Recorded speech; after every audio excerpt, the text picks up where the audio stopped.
Hello everyone, welcome to our channel. आज मैं एक बहुत ही इंपॉर्टेंट टॉपिक पे बात करने वाली हूँ क्योंकि आप जानते हो यूजी का रिजल्ट आ चुका है और अब धीरे धीरे काउंसलिंग भी स्टार्ट होगी।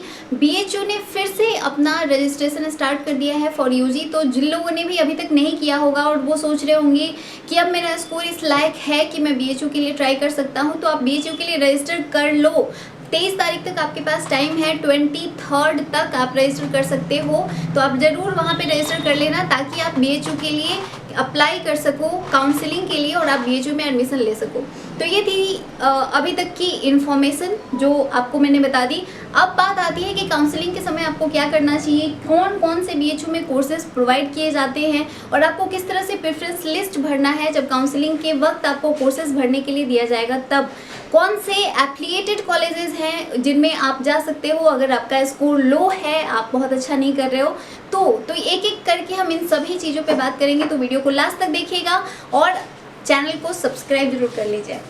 तो पहले तो बात कर लेते हैं कि जो बायो ग्रुप के स्टूडेंट हैं वो बीएससी में कौन से कोर्सेज में जा सकते हैं। ठीक है, पहली बात, आप जैसे हम सोचते हैं ना कि हमें केमिस्ट्री ऑनर्स करना है, हमें मैथ्स ऑनर्स लेना है, हमें फिजिक्स ऑनर्स लेना है, केमिस्ट्री ऑनर्स लेना है, ये लेना है, वो लेना है, बहुत सारा कुछ हम सोचते हैं। उसके साथ हम सब्जेक्ट कम्बिनेशन भी सोच के रखे हुए होते हैं। तो हमें ये सब्जेक्ट का जो कम्बिनेशन है उसके बारे में अच्छे से डिटेल में जानना बहुत ज़रूरी है कि वहाँ पे कौन कौन से सब्जेक्ट कम्बिनेशन प्रोवाइड किए जाते हैं, उसका क्या मतलब होता है। क्योंकि मैं जब काउंसलिंग कराने गई थी तो मुझे कोई आइडिया नहीं था कि क्या है इसका मतलब इन सभी चीज़ों का। यहाँ पे जो इस तरह से लिखा हुआ है आप ही सोच रहे हो कि पता नहीं ये क्या लिखा हुआ है, तो एक एक करके मैं आपको बता देती हूँ। जैसे सबसे पहले यहाँ पे दिया हुआ है BZC, इसमें से कौन सा बेस्ट है ये भी मैं आपको बताऊँगी। तो अगर हम सबसे पहले BZC की बात कर रहे हैं तो इसमें 3 चीज़ें हैं, एक तो है बोटनी, दूसरा है जूलॉजी और तीसरी है केमिस्ट्री। तो बोटनी, जूलॉजी एंड केमिस्ट्री ये 3 सब्जेक्ट का एक कॉम्बिनेशन है जिसे हम सिंपली BZC ग्रुप बोलते हैं। तो ये अलग अलग ग्रुप्स हैं जो कि बायो में ये आपको चूज करना पड़ेगा। जितने भी बायो वाले स्टूडेंट हैं वो काइंडली ध्यान से देखना। मैथ्स वालों के लिए भी मैं बताने वाली हूँ कि क्या क्या ग्रुप उनके लिए इम्पॉर्टेंट है। तो BZC में 3 चीज़ें हो सकती है, या तो आपका बोटनी ऑनर्स हो सकता है, या केमिस्ट्री ऑनर्स हो सकता है, या जूलॉजी ऑनर्स हो सकता है। तो ये तीनों आप जो भी इसमें चूज करना चाहो वो चूज कर सकते हो। मतलब आपके पास ऑप्शन रहता है 1 2 3 फिल करने का। आपको एक लिस्ट दे दिया जाएगा और उसमें 1 2 3 4 फिल करना है। तो मान लो आपको केमिस्ट्री ऑनर्स लेना है तो आपको BZC ग्रुप मिलना है, BZC ग्रुप लेना होगा। अगर मान लो आप सोच रहे हो कि ये कम्बिनेशन हमको मिल जाए, यानी कि बोटनी, जूलॉजी और केमिस्ट्री का एक कॉम्बो मिल जाए, तो आपको BZC ग्रुप चूज करना है और प्लस इसमें फर्स्ट नंबर पे वो डालना जो आपका ऑनर्स पेपर हो। आई होप ये आपको समझ में आ गया है। सेकेंड नंबर पे मैंने यहाँ पे रखा हुआ है ZC साई। ठीक है, ZC साई, PSY साई मैंने रखा हुआ है यहाँ पे।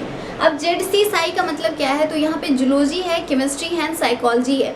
तो इन तीनों में से भी आप कोई भी एक चूज कर सकते हो। यहाँ पे जूलॉजी ऑनर्स हो सकता है, केमिस्ट्री ऑनर्स हो सकता है, या फिर साइकोलॉजी आप चूज कर सकते हो। तो इन तीनों में से कोई भी आप चूज कर सकते हो। 1 2 3 आपको फिल करना है। तो ये एक अलग ग्रुप हो गया, ग्रुप वही रहेगा, ऑनर्स अलग अलग हो जाएगा। ठीक है, तीसरा जो ग्रुप है वो है BGC, यानी कि बोटनी, जियोलॉजी एंड केमिस्ट्री। यहाँ पे ध्यान देना है आपको, जियोलॉजी एंड केमिस्ट्री। तो इसमें से भी तीनों हो सकता है, या तो आप बोटनी चूज कर सकते हो, केमिस्ट्री चूज कर सकते हो, या जियोलॉजी चूज कर सकते हो। तो ये रहता है बहुत लंबा एक लिस्ट आपको मिलेगा, पूरा एक पेज का, और उसको आपको फिल करना होता है 1 2 3 4 5 6 इस तरह से करके 20 तक, ज़्यादा भी हो सकता है। तो यहाँ पे है बोटनी ऑनर्स, जियोलॉजी ऑनर्स और केमिस्ट्री ऑनर्स। इसके बाद आता है GGC जो कि मुझे मिला था। GGC ग्रुप मेरा ग्रुप था। GGC में क्या है, geology, geography and chemistry. Chemistry honours था मेरा, मैंने केमिस्ट्री चूज किया था वहाँ पे। जियोलॉजी, ज्योग्राफी एंड केमिस्ट्री, इन तीनों में से भी आप कोई भी चूज कर सकते हो। आइदर आप ज्योग्राफी चूज कर सकते हो, जियोलॉजी चूज कर सकते हो, या केमिस्ट्री चूज कर सकते हो। इस GGC ग्रुप में मेरे जितने भी क्लासमेट्स थे उनका मैं बता दूं, कुछ का था केमिस्ट्री, कुछ का जियोलॉजी और कुछ का ज्योग्राफी, और सबका केमिस्ट्री एक साथ होता था, तो इसलिए सब आपस में मिलते रहते थे। इसके बाद जो ग्रुप आता है वो हमारा है BCI। ठीक है, इसके बाद का ग्रुप है BCI। BCI क्या है, तो यहाँ पे है botany, chemistry and industrial microbiology. ठीक है, यहाँ पे 2 ही आपको ऑनर्स पेपर मिलेगा, एक तो बोटनी और दूसरा केमिस्ट्री। इंडस्ट्रियल माइक्रोबायोलॉजी ऑनर्स में नहीं आता है, ये सब्जेक्ट ग्रुप में आएगा लेकिन ये ऑनर्स में नहीं आता है। तो यहाँ पे दो ही आपको मिल सकता है, एक तो बॉटनी और दूसरा केमिस्ट्री। तो ये तो हो गया मेन कैंपस की बात कि अगर आप मेन कैंपस सिलेक्ट करते हो तो इतने ग्रुप्स में से आपको चूज करना है। प्रेफरेंस लिस्ट में 1 2 3 4 5 इस तरह से भरते चले जाना है। तो ये बीएससी के बायो ग्रुप वाले स्टूडेंट के लिए ये सारे ग्रुप्स हैं, ठीक है। अब दूसरी बात कर लेते हैं कि एमएमबी, क्योंकि एमएमबी भी मेन कैंपस में ही होता है और इन दोनों की काउंसलिंग एक साथ होती है।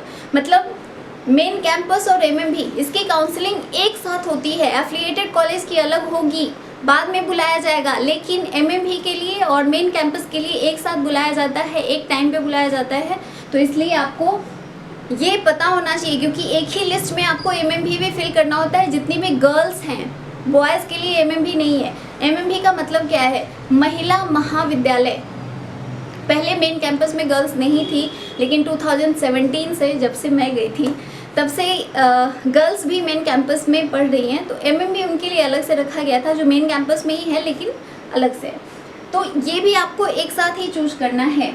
तो बीजेडसी इसमें भी है, तो उसके पास में लिखा हुआ रहेगा एमएमबी, बीजेडसी, ये सारे chemistry honours, botany honours, zoology honours और प्लस एमएमबी, ठीक है। तो वो आपको चूज करना पड़ेगा कि आप एमएमबी में लेना चाहती हैं या नहीं चाहती हैं, ठीक है। जेडसी साई MMB, BJC MMB, GGC MMB, NDCI MMB और इसके अलावा कुछ और कोर्सेज भी हैं जो यहाँ पे प्रोवाइड किए जाते हैं, जैसे कि होम साइंस।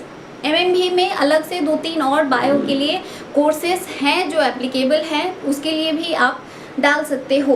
तो ये हो गया हमारा बायो ग्रुप वालों के लिए।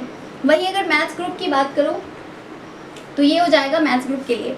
हाँ, एक और चीज़ मैं आपको बता दूं, अगर बायो ग्रुप के सीट्स की बात करो कि कितनी सीट होती है, तो टोटल 450 सीट होगा for main campus and 77 seats होते हैं फॉर एमएमबी। एमएमबी में 77 सीट और 450 सीट है मेन कैंपस में। तो ये बायो ग्रुप के लिए है।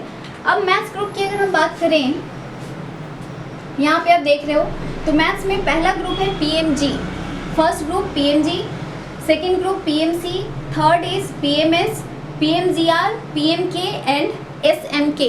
ये सारे कोर्सेज आपको मिल जाएंगे कहाँ पे? ये सभी आपको मिलेंगे मैथ्स ग्रुप वालों के लिए, मेन कैंपस के लिए। एमएमबी में भी सेम चीज़ें हैं, तो उसमें एमएमबी साथ में एडेड होगा फॉर गर्ल्स वनली। तो पीएमजी का मतलब क्या है? तो physics, maths and geology. PMG physics, math, geology, ठीक है। तो इसमें से आप तीनों में से कोई भी चूज कर सकते हो, जियोलॉजी ऑनर्स, मैथ्स ऑनर्स या फिजिक्स ऑनर्स, डिपेंड्स कि कौन सा है। हाँ, एक चीज़ यहाँ पे है, जितने भी बायो ग्रुप वाले स्टूडेंट्स हैं वो फिजिक्स चूज नहीं कर सकते हैं। ये मैं आपको पहले ही बता दे रही हूँ कि अगर आप चाहते हो कि आपका बायो है लेकिन फिर भी आप फिजिक्स ऑनर्स करना चाहते हो, तो आप बीएचओ में, क्योंकि किसी भी सब्जेक्ट ग्रुप में नहीं है, तो आप नहीं कर पाओगे। इसके लिए आपको मैथ्स ग्रुप से एग्ज़ाम देके मैथ्स के साथ आपको फिजिक्स पढ़ना पड़ेगा। हाँ, बायो ग्रुप वालों के लिए फिजिक्स के लिए अलग से चीज़ें कुछ प्रोवाइड की गई हैं, जैसे एंसिलरी पेपर एक आता है। जब आप पढ़ने जाओगे तो सेकेंड सेमेस्टर में और फोर्थ सेमेस्टर में 2 में एक पेपर बढ़ जाता है जिसको हम कहते हैं एंसिलरी पेपर। तो उस समय आप चूज कर सकते हो फिजिक्स, बट ऑनर्स में आप बायो ग्रुप वाले नहीं चूज कर सकते हो। ये एक बहुत बड़ी बात है जो अभी तक किसी को नहीं पता है। जो वहाँ पढ़ते हैं बेसिकली उन्हें ये आइडिया लगता है, तो ये आप कर सकते हो। तो मैथ्स वाले जितने भी लोग हैं वो आप फिजिक्स ऑनर्स ले सकते हो, मैथ्स ले सकते हो या जियोलॉजी ले सकते हो। इसके बाद है पीएमसी, यानी कि फिजिक्स, मैथ्स एंड केमिस्ट्री। तो इन तीनों में से भी आप 1 2 3 जो भी आप ऑनर्स लेना चाहते हो चूज कर सकते हो। इसके बाद है पीएमएस। अब इसका क्या मतलब है? तो physics, maths and statistics. Stats की यहाँ पे अलग से बहुत ही अच्छी डिपार्टमेंट है और बहुत ही सारा कुछ वहाँ पे बताया जाता है। इसमें रिसर्च भी काफ़ी ज़्यादा होते हैं, तो आप चूज कर सकते हो और इसमें प्लेसमेंट भी बहुत होता है, तो एक बहुत अच्छा कोर्स है। इसके बाद आता है पीएमके, यानी कि अब के यहाँ पे लिखा हुआ है तो कंफ्यूज नहीं होना है कि कंप्यूटर तो सी से होता है, तो के क्यों लिखा हुआ है? इसलिए क्योंकि केमिस्ट्री को सी से डिनोट कर रहे हैं, तो हम कंप्यूटर को के से डिनोट कर रहे हैं, ठीक है। तो यहाँ पे है PMK यानी कि फिजिक्स मैथ्स एंड कंप्यूटर, आप ये तीनों सब्जेक्ट का ग्रुप भी चूज कर सकते हो, फिजिक्स मैथ्स कंप्यूटर। और मैं बता दूं कि ये ग्रुप जो है ये मतलब बेस्ट कॉम्बिनेशन है, बेस्ट सब्जेक्ट ग्रुप है, क्योंकि इसमें प्लेसमेंट के चांसेस बहुत ज़्यादा होते हैं। अगर आप इससे कर लो और MSc कर लो यहाँ से, तो आपका डायरेक्ट प्लेसमेंट होता है, तो ये बहुत अच्छा कोर्स है। इसके बाद है SMK यानी कि स्टैटिस्टिक मैथ एंड कंप्यूटर, और ये भी एक मतलब वेरी वेरी इंपॉर्टेंट या बहुत ही ज़्यादा इंपॉर्टेंट कोर्स आप कह सकते हो। बहुत ही हार्ड है क्योंकि इसमें प्रैक्टिकल्स बहुत ज़्यादा होते हैं, लेकिन ये बहुत अच्छा ग्रुप है जिसमें मैथ्स वालों के लिए बेसिकली, जिसमें प्लेसमेंट बहुत ज़्यादा होता है, बहुत अच्छा ग्रुप है। तो मैथ्स की अगर बात करो कि इसमें सबसे अच्छा ग्रुप कौन सा है, तो वो आपका हो जाएगा PMK एंड SMK, ये दो बहुत अच्छे ग्रुप्स हैं। इसके अलावा एक ग्रुप मैंने आपको नहीं बताया, PMGR। यहाँ पे GR क्यों लिखा हुआ है, इसलिए क्योंकि ज्योग्राफी को डिनोट कर रहा है, ठीक है। तो फिजिक्स मैथ्स एंड ज्योग्राफी ये सब्जेक्ट कॉम्बो जो है ये काफ़ी बेस्ट है, काफ़ी अच्छा है फॉर मैथ्स ग्रुप वालों के लिए। तो ये सारे ग्रुप्स थे। वही अगर बायो की बात कर लो तो बायो में best group according to me BCI है। इसमें मैं इसको बेस्ट इसलिए कह रही हूँ क्योंकि इसमें आप चाहे बॉटनी ऑनर्स लो या केमिस्ट्री ऑनर्स लो, कोई भी लो, लेकिन इसमें एक जो सब्जेक्ट है इंडस्ट्रियल माइक्रोबायोलॉजी, उसमें बहुत अच्छे मार्क्स मिलते हैं।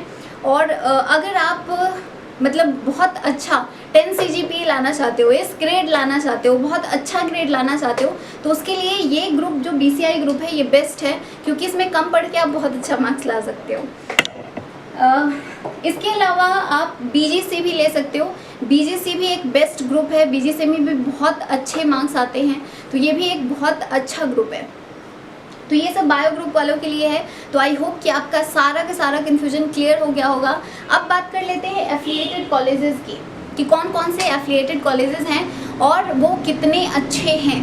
तो सबसे पहले है इसमें वसंता कॉलेज फॉर विमेन, आर्य महिला PG